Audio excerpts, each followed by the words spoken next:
You know it. But there's the Bushwhackers. Did you ever get your bushwhacked? I beg your pardon? I didn't say anything.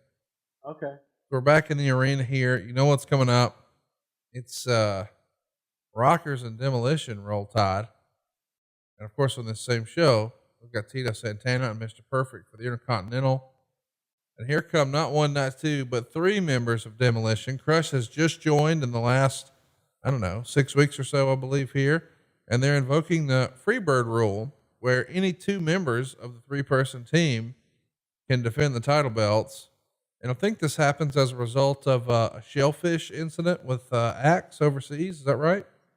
Yeah, there was something, an abnormality with his heart, that something had triggered it, and wanted to continue to have Bill be a part of it. And while Bill was going through all of his treatment and what have you, Brian Adams was there and able to bring him in. And yes, I will say that I did suggest the Freebird rule, and yes, I definitely stole that.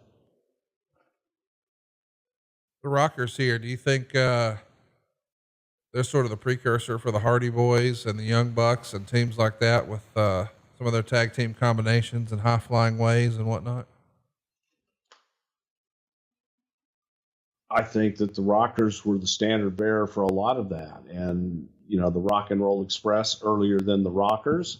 But those two teams, in many ways, along with the Midnight Express, changed the way that people viewed. It was an opportunity. A tag team like the Rockers, Rock and Roll Express, was an opportunity to take some guys that may not have had the size and be able to feature them in a way that you could accept them and go, holy cow. And it made everything different. We see Smash here working with Marty Jannetty. Marty Jannetty, man, I don't remember seeing many bad matches from him in the company. It's one of those things where you can't help but wonder what if.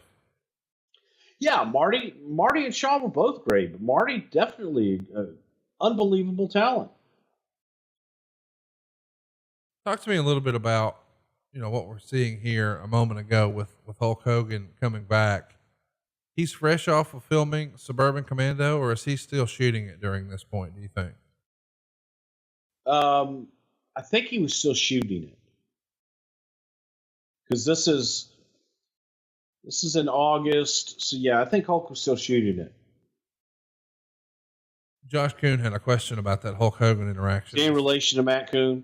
No, if he is, I'm going to play some music or something over this answer. Josh has a last name that starts with a C. Matt has a last name that starts with a K. Okay, so Josh is like raccoon. Okay. Josh Raccoon wants to know, Hulk Hogan and Vince look great together in the ring for their interview segment. How was their relationship at this time, and how would you classify their relationship today? I do think that's interesting because the company is in a state of flux, if you will. We're transitioning from Hulk Hogan, who's been the flag bearer for, more than half a decade. And we're moving into the Ultimate Warrior, and Hogan is seemingly going to try his hand in Hollywood a little more than he did the prior year with No Holds Barred, with the Suburban Commando project. What was their relationship like here, Bruce? And what can you tell us about the relationship now, if you know? The relationship at this time, it was good, and there's always been a love-hate relationship there, but underneath it all, there's always been a mutual respect and I think an admiration on both sides for one another. And during this time, it was Hulk coming back and kind of wondering, is he going to achieve that same glory? And I think that once he came back, not only did he achieve it, but I think that Hulk kind of looked at it as, okay, follow me now. Follow this, bitch. To everybody on the roster. And Hulk, feeling that, was his way of just letting everybody know, hey, yeah, I'm back and I still am the top dog. I don't think that the Rockers were capable of a bad match here. And I just loved Demolition as a kid. I love the idea of there being three of them too. And boy, with the face paint, that A little less than ideal, but a cool shot. I like that NBC shot. We don't see that often where the mat or the camera's right on the canvas. That was a cool look. Thank you. I Dan, doubt it, but still. no, just take it anyway. Dan Brillo wants to know, I watch wrestling for 3 to 4 hours every Saturday and Sunday, but I never knew Saturday night's main event was on half the time because I don't know that it was always promoted. I guess I'd miss it. Was there a reason I needed a TV guide to tell me at just 10 years old? I do think this is an interesting question because I guess you guys didn't promote it a lot during your syndication because you didn't want to necessarily tell your audience on, CBS turning over to NBC. So you just hoped that NBC would promote it and you would maybe run some newspaper ads, or what was the thinking? Yeah, no, I couldn't disagree more. During those syndicated shows, we plugged the living shit out of Saturday night's main event. I mean, so much so that they got individual and customized voiceovers in a lot of markets saying, "Hey, tonight over on channel whatever." We got in a lot of trouble for it, but we promoted the living shit out of it. That's how I remember that, to the point of we walked up to and crossed that line quite a bit.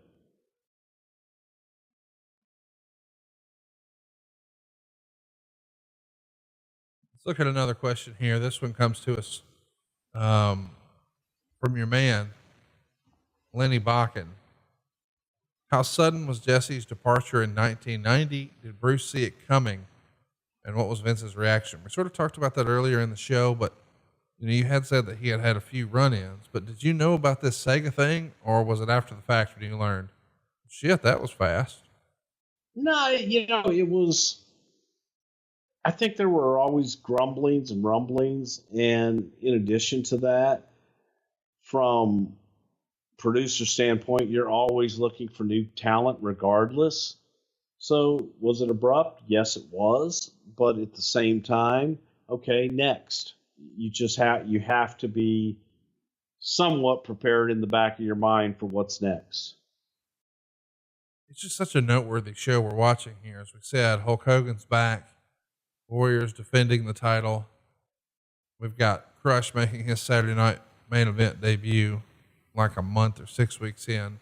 The Road Warriors, who are only like a couple of weeks in, they're making their debut. Kerry Von Erich's making his debut. There's just so much going on here.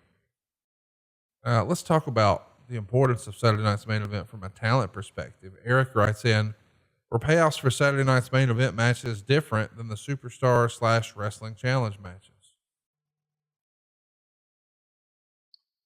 I think, it would probably depend. I don't think they were. I take that back. I think that they did get a little extra for Saturday night's main event, but the Superstars and Challenge shows, those are syndicated shows, and those were to promote you for the live events. So the shows had different purposes.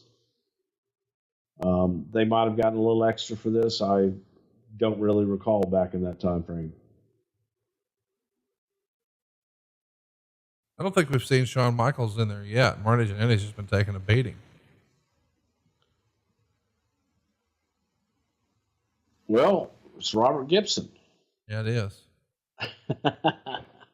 No, actually, Ricky was the one that sold, and Robert always made the comeback. I know what you meant. You knew what I meant. He had brown hair. No? Maybe. We should also mention before this show went on the air, the Boy Scouts of America gave Nikolai Volkov a medal, and Nikolai cried and then did the Pledge of Allegiance. What do you remember about the Boy Scouts of America relationship with the company in this era? I think more than anything, it was a local situation, and it was some way to just allow Nikolai to embrace America all that much more, while America's own Sergeant Slaughter was turning his back on his home country. That Nikolai was embracing the country that embraced him.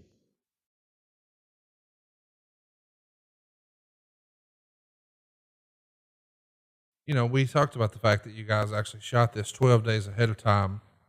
How much production was added to this after the fact? Like, is this pretty much live to tape, or is there a ton of edits and work sort of once the bell rings. Yeah, there's as much editing as went into the syndicated properties and what have you. But so yeah, there was quite a bit of editing that took place because these shows were shot fat and cleaned it up, edited it quite a bit, and made it as perfect as it could be for broadcast television. Well, there's a nice bump. But the Rockers, again, man, this was, and you look at the size, they're not small guys, but yet they were small in the land of giants, and being able to do the hey, these are tag team experts, and sell the Rockers that way made them viable, and I dare say they usually had the best matches on the card every night.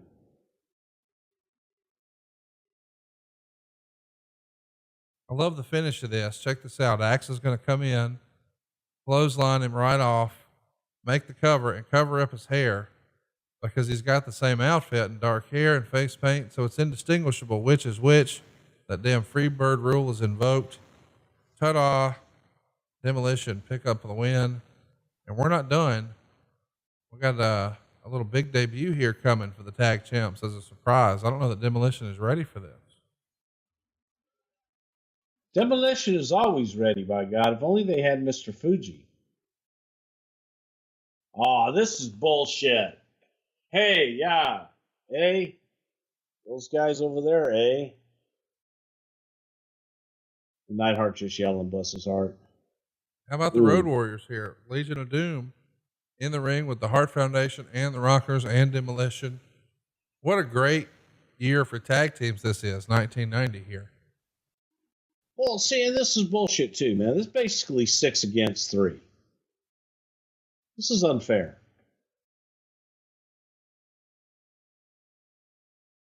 The heels were baby faces, and the baby faces were heels. Yeah, I mean, according to Meltzer, they were coming in as heels, and Demolition was going to be baby faces. Well, then that must have been what we did. I knew this couldn't have been out behind your house because those leaves don't have enough,